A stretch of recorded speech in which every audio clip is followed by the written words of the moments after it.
this, I'll be honest with you. I don't know how to describe Marlon Jude. I can tell you who he is. Marlon is the founder of Lean Strong Fast, which is a running crew, one of the most accomplished running crews in this borough. Marlon is a coach. He's coached people from the couch to 5Ks, to 10Ks, to half marathons, to full marathons.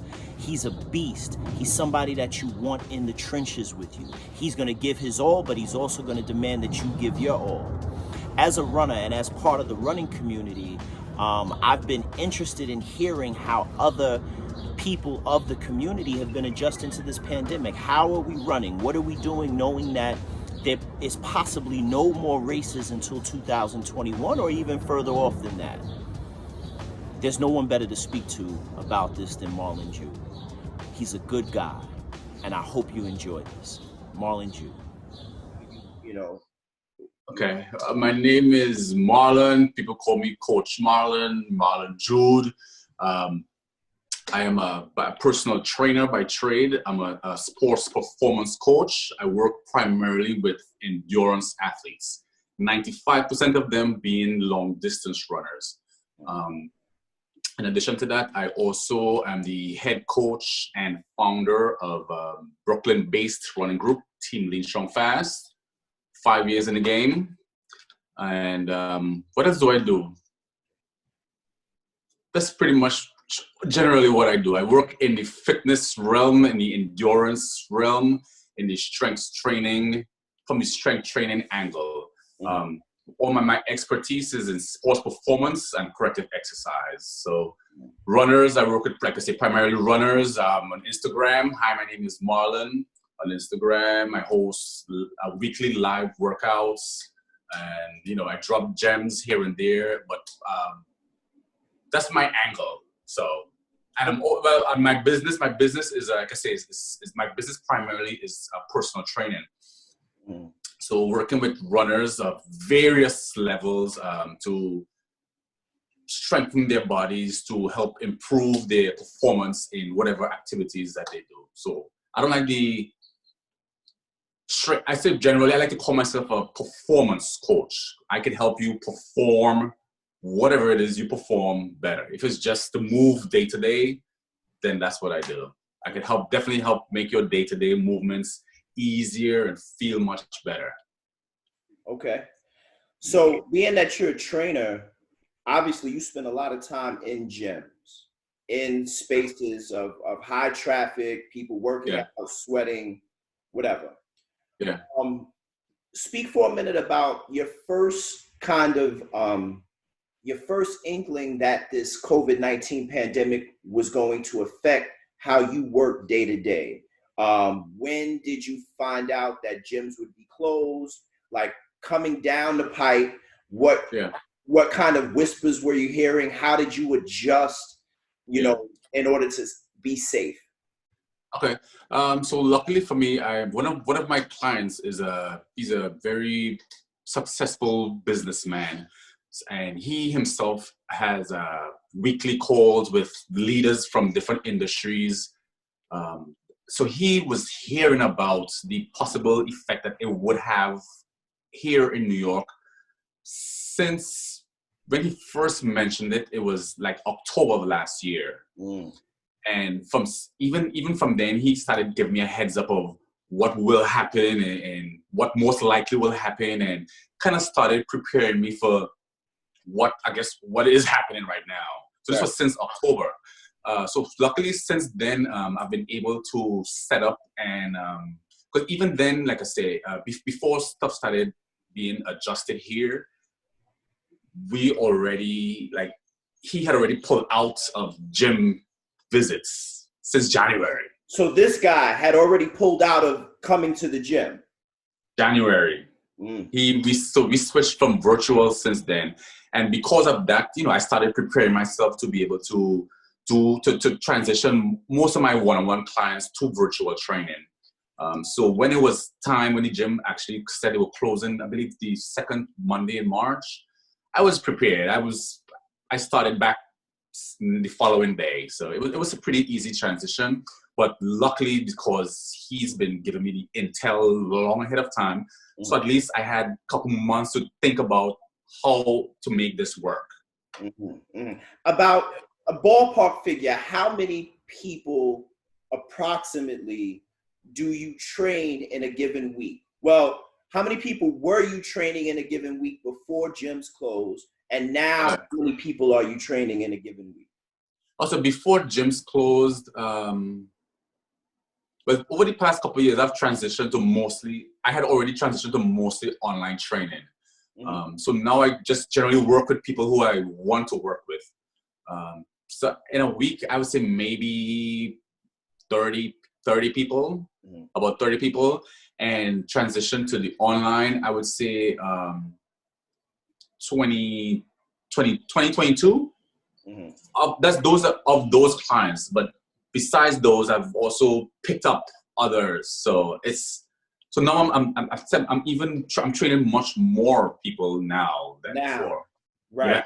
Okay. All right. Yeah. And so, like your syllabus or your class kind of strategy, because you had already been moving into a virtual space, it wasn't that difficult for you to adjust into quarantine. Yeah. It wasn't that difficult, and luckily a lot of people already had a lot of equipment that they could use at home, bands.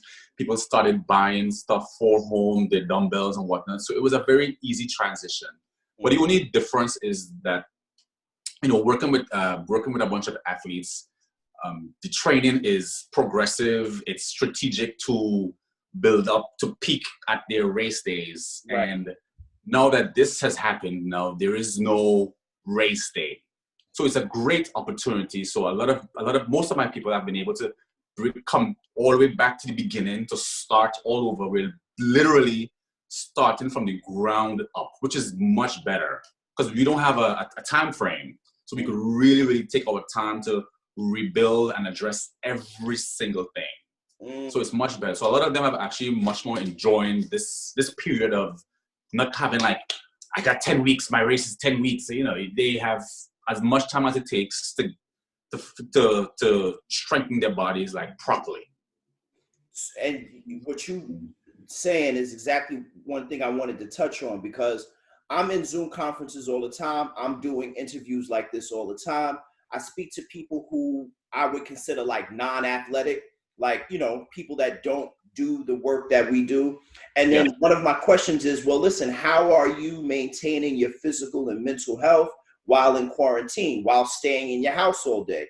And so the common person will say things like, I'm trying to exercise, I'm trying to eat right. Right. Those are the common answers you get from people who are not.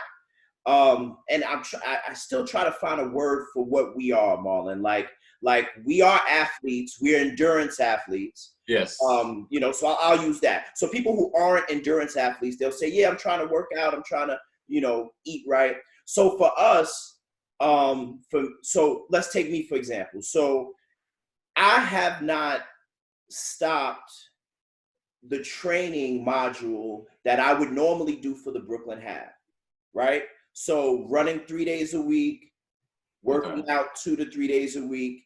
The difference is, like you said, because there is no race, what I'm doing really is working more on mechanics. Yeah. Right. So my runs are slower, but they're deliberate. I'm trying to kind of re-educate myself on technique. Diet is something that was always something that's I'm cognizant about. And the same thing. So I'll eat protein in the morning. On my off days, I'm eating less carbs. The day before long runs, I'm still carb loading. So there's an entire thing that we already do, that people us already do on a day-to-day basis. And I'll get into why I think runners are prepared for quarantine later. But so what I want to, the point I'm trying to make, or the question I'm trying to ask you is, being that this is your field, if I ask you, what are you doing to be physically and mentally stable in quarantine, how do you answer that question? Like, what are you doing differently than what you would normally do if there was no quarantine from a What am physical I and doing? a mental space? What am I doing Yeah. personally? What are you doing now that's different than what you would have been doing if it was a normal April 29th? Okay. So for me personally, I've not been doing any external load. So I'm not doing anything weights. I've been only using body weights. Um, I'm doing way more stretching. Because one thing I would explain to people, like when you have a deadline, a time frame, then and plus you're working in life, there becomes a list of what's number one list to get done. For my case would be the running, the strength training, the this, the that. And now there is no list really. So I could do every single thing. And working from home, you have much more opportunity to schedule 20 minutes to stretch, 20 minutes to walk. So I've literally pulled back, like all the way back to just, like you said, I'm not even following any training thing.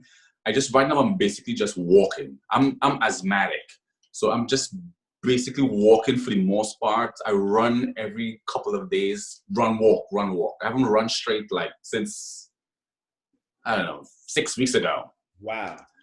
Yeah, I haven't. So I've just been just for me. I've just been trying other things. I've been doing people's dance class online. I'm following stretching stuff online. I'm just doing different things. Because the more things, the more external things you expose your body to, is the more your body will respond.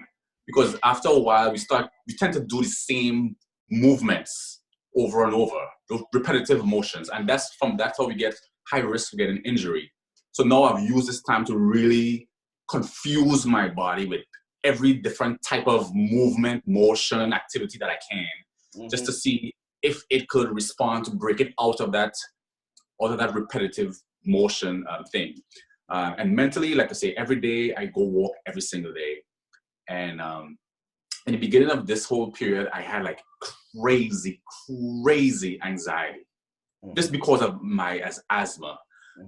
And just from how it was fed to me from the media, I was like, you're on that list. You're high risk. You're, regardless of your shape. That's just what I got from it. Yep. And I had days I couldn't sleep. So since then, that's probably about 5 weeks ago. Since 5 weeks, I haven't turned on my TV. It just hasn't been on about 5 weeks. I'm not reading anything. So every morning, I'm literally, I'm training my brain I'm allowing my brain to think of certain things. So I'm setting up my brain like, okay, today we're going to think this. Today we're going to think you're doing what you're supposed to do. Today we're going to do stretching at this o'clock. Today we're going to train. So I'm every day I have to do this. So every day I'm kind of like scheduling what I think of that day. And that's how I'm getting through day to day, like literally. So the more distractions I have, so I'm putting in things so my brain doesn't have too much downtime. Right. What's been the scariest part of this pandemic for you? And what's been the best part of this pandemic and the quarantine for you? The scariest part for me was just the thought of myself having it and dying from it. I don't know, some days but one day in particular, I literally drew a line from myself to being dead. I just saw it happening and I just drew a straight line. I mean, that's been the scariest thing of the possibility. And also the scariest thing also at that time was the cloudiness of the information. Like it was something different today and it's something different. So it's like that being unsure and I'm not being sure also, that was kind of scary. If there was like a set, very clear directions very early and it stayed that way, I'd be okay. But those guidelines kept changing and it's just in my subconscious made me figure like, wow, like these geniuses, they don't know. They seem to be figuring it out or guessing as it comes along. So so their uncertainty and their changing up, that was made it very scary for me. And the best part so far is that I'm naturally introvert, but I have adjusted to being very extroverted in the past. Working with so many people all the time, but this has really allowed me some time to really get back to taking care of myself. I have the time. I have like no excuse. I can sleep. So this has really allowed me time to really prioritize what is necessary, what is a necessity for me, right? And what means most to me, or if I have one day, what would I do with my time? Like this is my last day. How are we gonna spend it? So it's been really helpful to put a lot of things into perspective, and I'm sure it's going to adjust. I know it's going to change a lot of things moving forward. So I'm very excited about that, and I welcome the change. Absolutely, I welcome the change. I say nothing. We improve when we are stressed. So I'm all for it. Mm-hmm. I'm all for it. So I was telling somebody a couple days ago that I feel like runners, in particular marathon runners, people who have trained for multiple marathons, are kind of prepared mentally to outlast this quarantine period, right? And so the guy was like, well, what are you talking about? That doesn't make no sense. And my point was, marathon runners, like I said, particularly those people who run multiple marathons, we have in us the ability to be self-disciplined, because you got to, right? Like you're waking up at 5, 6 in the morning to go run 18 miles. Yeah. Like that shit just doesn't happen. That takes discipline. So like even unbeknownst to us, sometimes we build this strong level of self-discipline. Yeah. In the process. Yeah. And self-discipline is important now because you're in your house all day, you're working from home, so people are drinking more, they're imbibing in vices more, they're exercising and doing less. So that was my point, was that runners, and particularly marathon runners, because we have in us the ability to self-discipline, ability plays well in this quarantine period. As a trainer, as someone who coaches athletes, how do you think, in what ways do you think athletes are prepared for such a quarantine? Do you think being athletic or being physically active in any way enhances a person's ability to withstand this quarantine?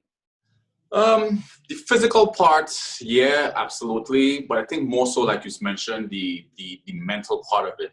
Because, like you said, especially with marathon runners, when you set out to run a marathon, you're thinking long haul. And to get from day one to race day, it's months. Right. So you'll week in, week out, day out, being disciplined. So from that standpoint of mentally having to endure for so long training, that I think is a very good, that's a lot of help.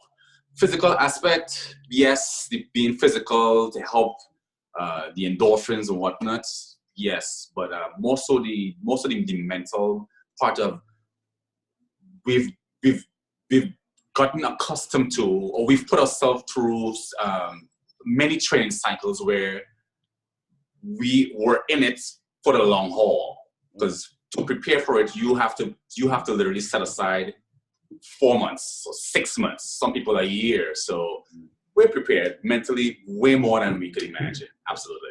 Right. And we could definitely got this. Like, it's easy.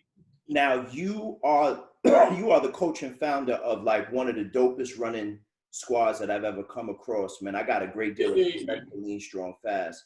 How have you been? Because it's a big group. It's not like 6 or 7 people. You have a couple dozen people under the framework of Lean Strong Fast. Tell me how you've been maintaining interaction with your team. What kind of things have you had them doing to stay sharp?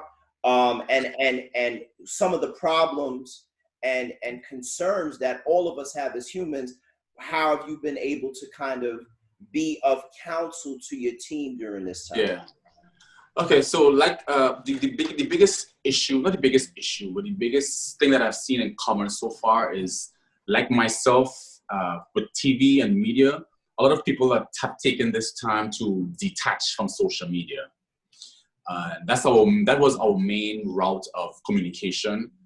So a lot of people are just, that works for them. I totally respect that. So a lot of people have just stepped away from just, I guess, seeing stuff, reading stuff. You don't want to go on Facebook because you may run across some article. You just stay away from it entirely. Mm-hmm. So some people, like I say, that would be the biggest thing so far.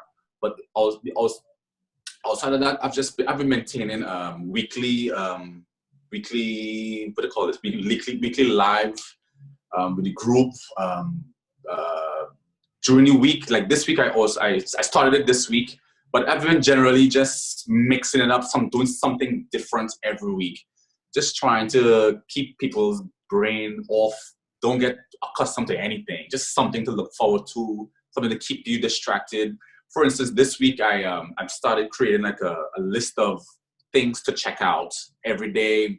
I listed like certain dance classes, podcasts, blogs, Zooms. So one of our guys, Rhony, he's doing a couple of virtual Zooms. So I've just created like a little calendar. So I'm kind of trying to help them, like giving them some options of, here's some things that you could consider to do during the week, just to keep moving. Because my goal at the end of the day is I just want people to keep moving.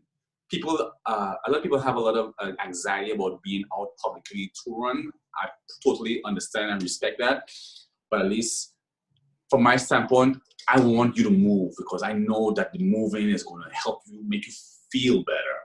And if that's the least I could do, at least let me help guide you some things that you could check out to help you move if you're staying indoors. Mm-hmm. Yeah. You're a brand. Mm-hmm. You're a brand as Coach Marlon. You're a brand as the founder of Lean Strong Fast. You're a brand with Newton Running. You were doing that Every Man Jack campaign. How, from a business standpoint, are you pivoting your brand to be effective in this new paradigm? And at some point, we're going to get out of quarantine. I don't think it's going to be May 15th, maybe to the June 15th or July. But at some point, we will move out of this and into whatever's next. Yeah. As a business person, what things are you looking at? What forecasts are you paying attention to? How is the brand Coach Marlon adjusting in this space and forward? Right. So my brand, actually, before this, like I said, once again, thanks to my clients who gave me all this early intel. So I've been putting stuff out, and I'm actually working with someone now who's creating an app for me, the whole Marlon Jude brand, with whatever under my umbrella, the Lean Strong Fast, the everything. Right. So this period has really helped open my eyes, as well as I'm sure a lot of people's eyes, how they could stay in touch or stay connected. Like I told you, I've had a lot of people from around the world, and also mostly here in the US, who now see the possibility of being able to work with me, like as if it wasn't an option before. So now a lot of people, realize that it can be very effective to have some sort of virtual connection, some sort of virtual interaction. And moving out of this, I'm definitely going to launch my app hopefully within 2 months. And the app is going to be, of course, it's going to have add-ons, whatnot, and it's going to do everything that I'm doing now on social media will be all accessible through the app. So have it all come to one space. Right. Awesome idea, brother. Awesome. All in one space. Yeah. Makes sense, man. So look, it's late, but it's good. Right. That's for sure. That's awesome. Yeah. That's a great idea, especially given the fact that even though you do a lot of different things, you can kind of pare it down into Yeah. performance lifestyle. And Yeah. you know what I'm saying? And having an app for that is gonna be awesome. Yeah. I'm So look, excited. we got a lot of information. Rhony, you want to say anything? You're there. You're on mute. Who? Rhony is there. You see him? There he is. He's. Hey, there he Guys, is. I'm just listening. I'm just listening to this great information I'm getting here. How you? I'm writing it all down too. So look, I admire you because every time I see you out, you're running with your son. That's your son, right? Yes, yes, yes. How did that come? Because like, so I'm 44, my daughter is 24, and she's starting to run now. Like she did a 5K, she's training for a half, and we live in different states, but you know, like I constantly talk, and it added something to our relationship. Like, so now we have like another piece of our relationship because I'm actually now kind of like coaching her on running. Speak for a minute about that relationship with you and your son and the running piece. Well, you know, I first started running because of health reasons. You know, it was out of the advice of my doctor. I started running to lose weight, to bring down my blood pressure. I was pre-diabetic at one time. Mm-hmm. So I started walking, then I transitioned to some local 5Ks, and it was just me in the house. And then when I went to 10Ks, I started coming home with the medals and the race shirts, you know, and little by little, my son saying, "Hey, I would like to do that. You know, I like to do, can I join with you?" So I got a plan. I think it was called the Couch to 5K, and we started doing that. You know, I started doing that in Prospect Park. First, we started walking, then we put a little running in there, and then I got involved with Lean Strong Fast, and with the coach and the other guys there. You know, Justin would join me on, I think, on Wednesday nights. So we would do the easy one loop. So when he first started, we would run and stop, run and start, run and stop. And so we would be coming at the end, you know, when everybody, and then everybody would wait for us at the end. Mm-hmm. And little by little, he started, you know, getting a little faster. I remember the first time we were able to do half the park without stopping. And then we finally got to do the whole park, 3.23 miles, something like that, without stopping. And then he started saying, "Oh, can I, you know, can I do a run? Can I do like an official race with you?" And the first race we did was, this is before I started doing marathon. This is way back. We did the dash to the finish line, which was the 5K before the New York City Marathon. Right. You know, it was a huge international crowd. He had so much fun. We were taking pictures with people from England, people from Germany. They were just stopping and taking pictures. He loved it. I have a picture of us finishing that race. I usually don't buy finishing post but you got that. I got that one because they got us crossing the finish line. This was, oh man, 5-6 years ago. And he had his hands up in the air, you know. It's a great shot. And then from that day on, we started entering races together. So that right there started, you know, that doubled my price, you know. So right. Now I'm paying for 2 people race. Right. You know, it started with double the race price. Double the race price. And then maybe a year later, he started doing 10Ks. And then I started training for my marathons, but he never did any long run with us. And then maybe 3 years ago, I think it was Coach. You said Justin might be ready for a half, and we got into a program with the coach. The coach had a virtual race. You know, I got into, and Justin was following along with me. And we had targeted a late race, but Justin got to doing the long runs with us because I was training for a marathon, I think New York in November, and Justin was coming in the long run with me. And he got so good at the long run. We actually did, I think, the Philadelphia Rock and Roll Philly. Mm-hmm. And then I think the coach said, "I think Justin is ready." So I signed him up, and then he was, and then he did it, you know. Uh-huh. And now my daughter has started to run with me. Ah. My daughter's running. She's doing some 5Ks. Yep, she's there. She did the turkey trot last year, Mm-hmm. and then she did the 5K, rock and roll 5K in Philly. Me and my son last year we went back to Philly. We did the rock and roll Philly, the half marathon, and she did the 5K. So she waited for us, and then we had a good time that weekend. How old are your children? Oh, okay. I'm 54. My son Justin, he's 20, and my daughter Danielle, she's 24. That's awesome, man. That's awesome. So That's now we're trying to get my wife into this whole thing too. you're gonna get the whole family. You're gonna be paying for 4 races every time. Everybody gotta do this because it's so, it's such a healthy thing to do, and it's something that we can all do together. It's not expensive if we don't have to travel far. you know. Justin and I, we did a Chicago Marathon 2 years ago. That was his first marathon. We did that with Team Lean Strong Fast.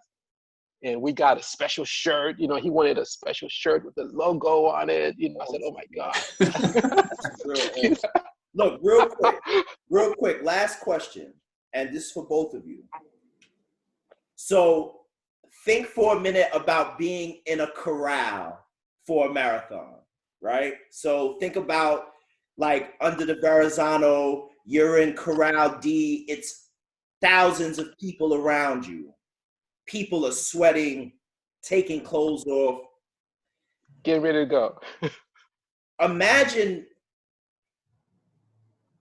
like, we can't do that because of this pandemic, right? COVID-19 spreads through bodily fluids into your nose, mouth, and lungs. In corrals, that's all that's there is bodily fluids, right? Yep. Like think for a second about even in a race, like when you're jockeying, like that first 2 or 3 miles in any marathon where you're trying to like hold your position and people are going past, and all of the perspiration and bodily fluids that exist in that air, right? When do you think we are going to be able to race again? When, different question, well, same question. When are you going to feel comfortable enough to be in people's space like that, to be in a corral and to run a race? Good question. I mean, we thought about it because my wife and I, we have spoken about it. Even if they do not cancel, we've already had our races already signed up for the rest of the year. Right. Even if those occur, we may still not participate because of that, because it's going to be so crowded, and you won't be able to do the social distancing that's required now. So we said that in order for us to race again, they've got to have some type of protocol for the virus, like a vaccine or something has to come about so that if we do get it, we can easily go and get to the hospital. And there's got to be something like like the common flu vaccine that has to have been invented or worked on or close to it for us to go back into such a crowded space again. I think. Coach. I think when any and every race will be able to happen without any kind of guidelines, 2022. I believe they will have things happening before much smaller races, probably under 1,000 people, where they will have, you must wear a mask, you must wear this. It was the fun. It's not gonna be like, it's cute to participate, but it won't be the same type of vibe. You'll be kind of like on, like trying to stay away from people while you run. Like, I'm not paying to run. I'm not paying to do this. Right. So when I think it's fully, I say 2022. And easily. when you say that, even when you said that, it did something in me. Like I was like, fuck. Because I already know that we're not racing in 2020, right? All of the races that I paid for, like all of those are done. Even though they officially canceled the New York Marathon, I know they're going to cancel it. And even if they don't cancel it, I'm not running it. I don't feel comfortable running until like Ronnie said, until there's some sort of vaccine or some sort of surety in, because you're talking 50,000 people. This I've seen all over the world. That's the plus thing. spectators. This disease has killed a lot of people. People that I know, people that I love, that have been alive Monday and dead Wednesday, like real talk. So I'm traumatized about being around people right now. Yeah. So I don't want to be around regular 2 people, 3 people. So I definitely don't want to be around 50,000 people. You know what I'm saying? And then I would have to be comfortable. Yeah. It would have to be, and that comfort has to come from the surety that I'm not going to contract this virus. And until that happens, unfortunately, that high that I get from races, that when you run down Lafayette Avenue and everybody is like out and like, that feeling of finishing a marathon and how relieved that you feel, unfortunately, we won't be able to partake in that for a while. No. Not this year. Not this year. This year is 100% not possible. Dead. And next year, still, one of the biggest thing that the races present is, besides the fact of the runners, the plus, say 50,000 runners, plus it's 50,000 international runners, right? Plus spectators, plus international. It's too much. No. It's too much. No, it'll be reckless of them. No, it'll be reckless. It's not possible. No. Right. Yeah, man. I mean, from beginning to end, from the corral in Staten Island to the water stations to the finishing. Yes. I mean, it's just too much. Volunteers. Volunteers. Yeah. No. I mean, are they even going to be able to get volunteers? Why put yourself at that risk? Right. For non-paying gig. Why volunteer? There's no water. You have to bring your own water because there's no open cups on the table. I'm like, I'm good. Who's gonna drink that water? No water. Yes, exactly. Who's gonna drink that People water? reaching over to get the water. Yeah, who's gonna do it? Yeah, things definitely change for us. No. So listen, the game has changed for sure, which is good though. Like I said earlier, something it's going to force us to become more creative. It's going to force us to become more efficient, and it's going to force us to think of little things that we didn't think of before. So, I welcome this 1 to 2 year break because I think out of this, it's going to be much better overall, better, safer, cleaner, and hopefully it will be stronger. Yeah, for sure. Strong up here. You know what I'm saying? We'll take this time and do the right thing by our bodies. Yo, guys, This has been an amazing talk, man. I'm so happy to be able to talk to you, brothers. And when I saw you put it up on Facebook, I was really hoping that more people would come because this is a conversation that more people need to be more runners. And in fact, Marlon, what we may do is we may actually do this again and have a Zoom open for runners, for Black runners. To have this conversation, because we were planning the Black Runner Summit, and obviously that can't happen. But maybe something like this can happen, where we talk to leaders in the Black runner community on a Zoom and have a conversation. So we'll talk about that. We'll talk about that. Sir. All right. I'm good. Yes, sir. Love, fellas. All right. Thanks, man. Thanks. Talk to you guys. See you, man. All right. Thanks for tuning in. Thanks for doing this.